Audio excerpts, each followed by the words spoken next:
nom de la journée organisée ici, je vous dis bonjour.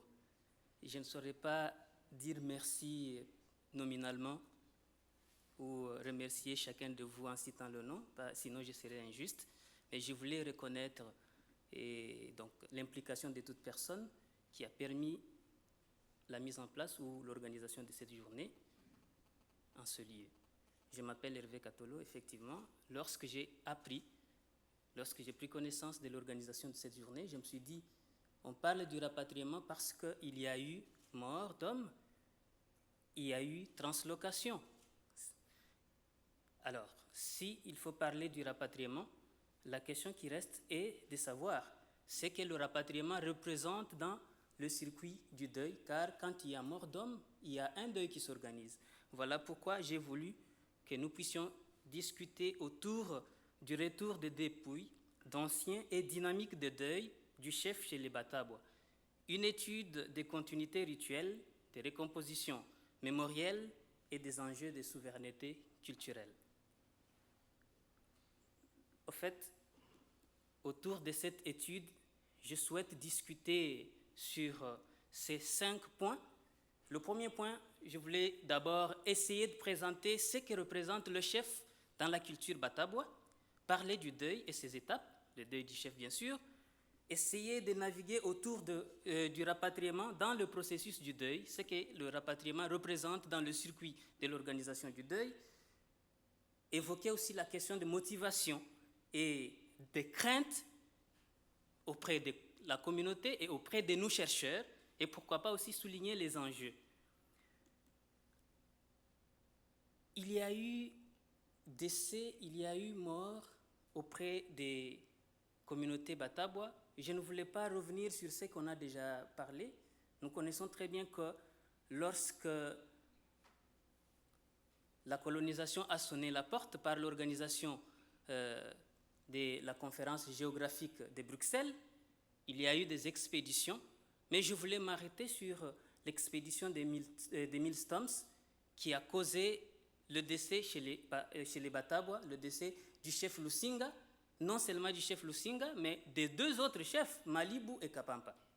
Alors, le problème ici, ce n'est pas la manière dont ces chefs ont été assassinés ou la manière dont ces chefs sont morts, mais le problème, c'est ce que ce vide implique, ce que ce vide représente, ce que ce vide cause auprès de cette communauté. Un chef chez les Batabois, il est considéré comme la tête. Si je veux dire la tête, je fais allusion au corps. Il est la tête parce que c'est lui qui a la voix, c'est lui qui permet l'exécution des problèmes, c'est celui qui a le dernier mot. Il est la tête parce que c'est lui qui permet à la communauté, au village, de vivre. Quand je dis de vivre, c'est-à-dire de proposer les solutions. Il est aussi l'intermédiaire. Il est l'intermédiaire entre les esprits de la nature, qui sont les Ngoulou. Vous allez m'excuser, je vais chaque fois revenir sur les différentes appellations des concepts selon le Kitabois, qui est la langue de la communauté que nous sommes en train d'étudier. Entre l'esprit de la nature qui s'appelle l'Ngoulou et l'humanité, le chef est un intermédiaire. Vous allez comprendre que lorsqu'il y avait des soucis, par exemple une disette ou une maladie quelconque qui frappait la communauté, le chef pouvait par exemple dire « Demain, n'allez pas au champ, nous allons faire telle ou telle autre cérémonie pour mettre fin ou chercher la solution. » Mais d'où lui venaient ces idées? Ces idées lui venaient ou ces idées lui étaient communiquées par les esprits de la nature parce qu'il était le pont. Alors, lorsque le chef décède, est-il encore le pont? Il devient qui quand il est mort? Il est vraiment difficile de directement montrer ce que le chef devient après la mort si on ne veut pas ou si on n'essaye pas de discuter autour de la mort elle-même chez les Batabois. Comment la mort se situe? Comment est-ce que les Batabois se représentent la mort? Pour les Batabois, la mort est un voyage. Alors, il ne s'agit pas d'un voyage comme quelqu'un qui quitterait Bruxelles pour aller à Gand-Saint-Pierre ou à Namur. Non, il s'agit d'un voyage à l'étranger. Et comme vous le savez très bien, pour voyager à l'étranger, on a besoin d'un passeport, on a besoin du visa. Le passeport dans le circuit de la mort, c'est l'incident qui amène la personne à mourir. Ça peut être l'assassinat, ça peut être la maladie, que sais-je. Alors, le visa, c'est le deuil. Le deuil est organisé en respectant les conditions établies par la coutume. Lorsque le deuil n'est pas organisé selon les conditions établies par la coutume, c'est comme qui dirait, on prive au mort le visa qui lui permettrait de transiter, de passer des frontières pour aller ou arriver à la destination qui est l'au-delà. Mais il va dans l'au-delà pour devenir qui? Il va dans l'au-delà pour devenir un mupasi. Mupasi qui signifie esprit bon ou un bon esprit qui sera là comme étant sécurité de la communauté qui est restée, qui sera en train de veiller et pourquoi pas d'intercéder auprès de celui qui nous a créés. Alors, lorsque le chef meurt, pour que l'on permette à celui qui est décédé ou qui est mort d'arriver à sa destination, le deuil s'organise sur 3 activités ou 3 étapes. La première étape, c'est l'annonce de la mort. La mort du chef ne s'annonce pas comme pour toute autre personne. La mort du chef s'annonce, je vais dire s'annoncer, parce qu'il y a eu évolution, il y a d'autres pratiques qui se sont insérées dans cette annonce. La mort du chef s'annonçait à travers le tam-tam. Chez les Batabwa, ils appellent un konvi. On tambourinait pour signaler la mort du chef. Mais pourquoi tambouriner? Pourquoi ce tam-tam? On utilisait ce tam-tam parce que le chef était une personnalité sacrée. Alors il ne fallait pas permettre à n'importe qui de prendre connaissance ou d'être averti déjà à la première minute qu'il est décédé, qu'il est mort. Il fallait au moins permettre d'abord aux initiés de prendre connaissance de la mort du chef, et par après, ce sont les initiés qui savaient comment vulgariser le message. Quand est-ce qu'on annonçait la mort du chef? Chez les Tabwa, l'annonce de la mort arrive après les soins ou les toilettes funèbres. Après avoir préparé le chef, on a constaté la mort. Qui constate la mort? C'est le Mufumu qui est attaché à la cour. Il constate la mort, on apprête le corps du chef, on le place dans la civière, c'est alors que le tam-tam sonne. Ah, le village est alerté. Et lorsque le village est alerté, l'annonce nous introduit dans la deuxième étape qui est le déroulement du deuil. Mais comment est-ce que le deuil s'est déroulé? Le deuil s'est déroulé sur 3 axes ou 3 activités. La première activité, c'est l'ouverture du kilio. Les kilio, si on était à Kinshasa, Mami, on va dire Matanga. Donc, dans les kilio, c'est le moment où tous les villages accourent au lieu du deuil. On vient, on pleure. On présente ce que le chef a été. On présente ce que le chef avait initié comme projet.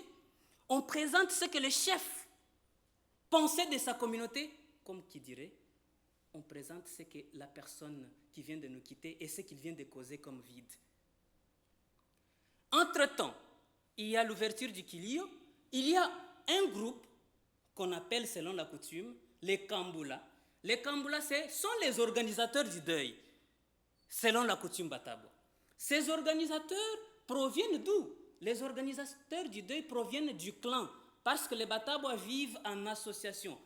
La communauté Batabois aujourd'hui est constituée de 6 clans et chaque clan a au moins son clan qu'on appelle un clan ami. Cette collection s'appelle les Buendo, Buendo qui signifie amitié entre les clans. C'est comme les Kansabala, ils vivent dans l'amitié avec les Baanza. Alors c'est dans ce clan ami où on tirait les femmes tout comme les hommes pour constituer le groupe des Kambula. Ah, quel est le rôle des Kambula dans cette organisation du deuil? Les Kambula, c'est donner aussi 3 activités. La première activité, il y a des Kambula hommes, des jeunes autour de 28-30 ans, qui se mettaient en route pour aller maintenant annoncer le message auprès des autres chefs. Vous allez me dire, oui, mais on a déjà tambouriné, pourquoi encore annoncer? Oui, il fallait maintenant une annonce officielle auprès des autres chefs, des chefs homologues. Alors ils n'y allaient pas comme ça. Ils y allaient avec une poule à la main. pour faire parvenir le message au chef homologue que votre collègue n'est plus. Et lorsqu'ils arrivaient, le chef à qui on a annoncé le message restait se préparer aussi pour venir assister au deuil. Ça, c'est la première équipe. La deuxième équipe s'activait pour apprêter tout ce qu'il faut pour l'organisation du deuil. Bois de chauffage, de l'eau, la farine, la cotisation dans le village. Et la troisième équipe s'activait aussi pour préparer les funérailles du chef. Et cela, on va se poser la question, quand est-ce que le funérail du chef intervenait? Le funérail du chef chez les Tabois intervenait toujours la nuit. Et cette pratique continue jusqu'aujourd'hui. Ce n'est qu'à minuit que le chef est enterré. Et le cimetière du chef chez les Batabois n'est pas un cimetière comme pour tout le monde. Il est toujours de l'autre côté de la rivière. C'est-à-dire qu'il faut toujours traverser la rivière. Ça a un sens, je ne saurais pas expliquer ici parce que je n'ai que 20 minutes. Alors, le chef est mort. Comment est-ce que le corps du chef sortait de la maison? Pour les Batabois, le corps du chef, la dépouille, doit sortir par le derrière de la maison. Pourquoi? C'est un message. Il a été humain, il a été vivant, il avait de l'autorité. Mais maintenant, il s'en va. Il doit laisser l'autorité à la terre, car nous naissons tous avec le pouvoir, mais le monde nous donne l'autorité. C'est comme ça que l'on fendait la porte dans le dos de la maison pour permettre la sortie du corps ou de la dépouille et laisser la porte principale à l'entrée de celui qui sera élu. La troisième étape, c'est la clôture du deuil. Cette clôture du deuil intervient après l'enterrement, le retour du cimetière. Le retour du cimetière annonçait la clôture du deuil qui commençait par la première formule qu'on appelle Kubweziakakusa. Kubweziakakusa qui signifie rendre l'os. Quand on dit rendre l'os, ça ne signifie pas qu'on a pris l'os du chef qu'on doit rendre à la famille, non. C'est-à-dire la famille endeuillée remettait la chèvre à l'équipe de Kamboula. Un sens de remerciement pour dire vous nous avez aidé à organiser le deuil. Voilà votre cadeau. Motivation. Vous allez comprendre que les Batabois sont victimes.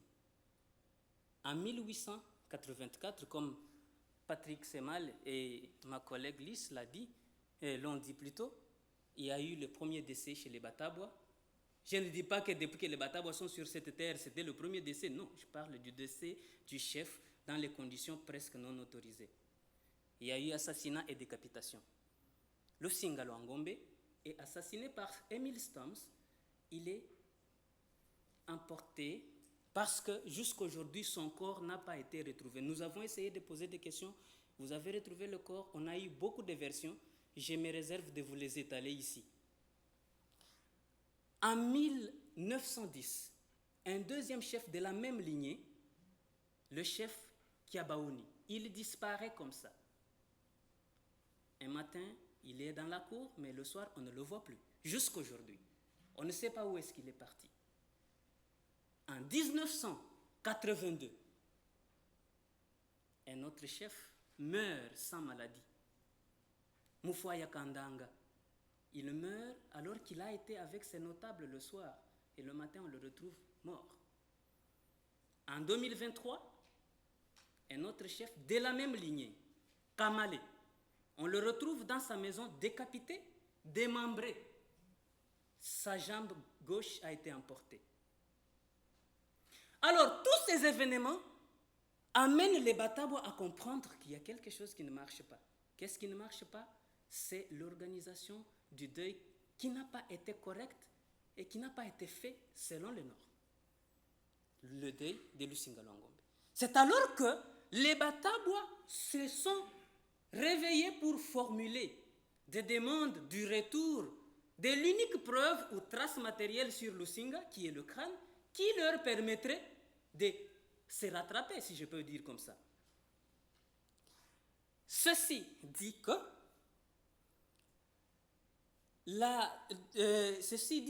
le rapatriement, c'est une occasion de corriger la récurrence des décès, la permanence de ce cycle, et aussi une possibilité de revoir les différentes tragédies qui se produisent dans cette région, il y a des incursions, il y a des banditismes, il y a des groupes rebelles qui se réveillent à chaque instant, et même des villages qui disparaissent. Alors, ma crainte est que, puisque l'on n'arrive pas à concrétiser, la communauté Batabois devient méfiante. Je vais reprendre ce que le chef Mwamba Laurent Kisompo a dit. Vous nous parlez toujours de Lusinga, Wagati gani Lusinga tarudia kwabo? Quand est-ce que Lusinga va rentrer chez lui? Parce que tant que cette question est toujours verbale, nous avons peur que les malheurs continuent. Et nous, chercheurs, tant que cette question n'est pas encore résolue, nous avons aussi peur de voir cette communauté devenir méfiante. Ce qui signifie que le rapatriement est une possibilité de refaire le deuil et de le clôturer pour les Batabois. Les enjeux. Il y a plusieurs enjeux dans le rapatriement du crâne de Lusinga, mais je vais me limiter aux enjeux culturels et économiques. Pour ce qui concerne les enjeux culturels, le rapatriement permet la réparation des erreurs passées. Il permet aussi la reconstitution des pratiques culturelles, pourquoi pas aussi la reconnexion de la génération actuelle aux pratiques reconnues par l'histoire de cette communauté. Et le rapatriement aussi, c'est l'assurance de la pérennité de ces pratiques. Pour les enjeux économiques, vous allez voir que j'ai deux cartes là-bas. La première carte qui est à droite, elle a été réalisée en 1984, quelques mois après la guerre de Moba. On parle de Moba 1. Cette carte a été réalisée et sur cette carte, on constate que certains villages, 4 villages ont disparu. Quels sont ces villages? Busongo, Lusinga, Mbolio, Kafwimbi. Ces villages ont disparu. Alors que ces villages appartenaient à ce que le père Kambilombilo, ou Kipalapala, le père Isaac Moinet et Joseph Monset, ces villages avaient ce que ces pères ont appelé les chapelles-écoles. C'est-à-dire c'était dans ces villages où on venait recruter les enfants qui devaient être amenés à la catéchèse pour devenir les chrétiens de demain et pourquoi pas les prêtres. Pourquoi sur cette route le père Isaac Moinet a souhaité cette route? Parce que c'est sur cette même route que les Arabes acheminaient les esclaves qu'ils capturaient dans les Lusaka et les autres villages vers Mpala pour leurs transactions à Karema. En 2005, alors que le Congo a prêté les élections de 2006, le père Léon de Saint-Moulin sort la carte. Sur cette carte, on voit au moins deux villages réapparaître. C'est le village Lusinga, mais là-bas il apparaît Lusenga, c'est une erreur du géographe, il faut comprendre. C'est le village Lusinga qui apparaît et le village Kafwimbi. Alors, ces deux villages, lorsque nous avons fait notre descente en 2024, au village Lusinga, nous n'avons trouvé que 4 cases. Au village Kafwimbi, au moins 8, oui, parce que l'entrée qui est la case presque grande du chef, mais le village Mbolio, c'est celui-là qui a repris. Alors, qu'est-ce que nous voulons dire? Le rapatriement pour les Batabois, je vais reprendre le terme des Batabois, ils pensent que par le rapatriement, le rapatriement sera la possibilité de reconnecter ces villages qui sont enclavés aujourd'hui au grand circuit économique. Quel est le circuit économique? C'est la route qui quitte Kirungu, il passe par Kalemi, ou bien il va de Kalemi en passant par Kirungu, Lusaka jusqu'à Lubumbashi. Dans ces villages, Lusinga, Mbolio, Kafwimbi, le troc existe encore. Donc il n'y a pas d'activité commerciale. Par le rapatriement, on pense revivre certaines activités qui permettraient à ces gens de vivre un peu correctement. Je voulais dire que le rapatriement pour la communauté Bataboua a un caractère urgent. Il a aussi un caractère réparatif. Et je voulais demander aussi qu'on puisse lui conférer un caractère juste. j'ai fait appel au discours du roi Albert Ier. En 1910, il disait « La colonisation est une œuvre de grande justice ». Qu'est-ce que j'ai dit? Il disait « Pour un peuple épris de justice, la colonisation est une œuvre de grande civilisation ». Alors, si le rapatriement est aussi épris de justice, il sera une possibilité de ramener les dépouilles dans leur communauté. Je vous remercie.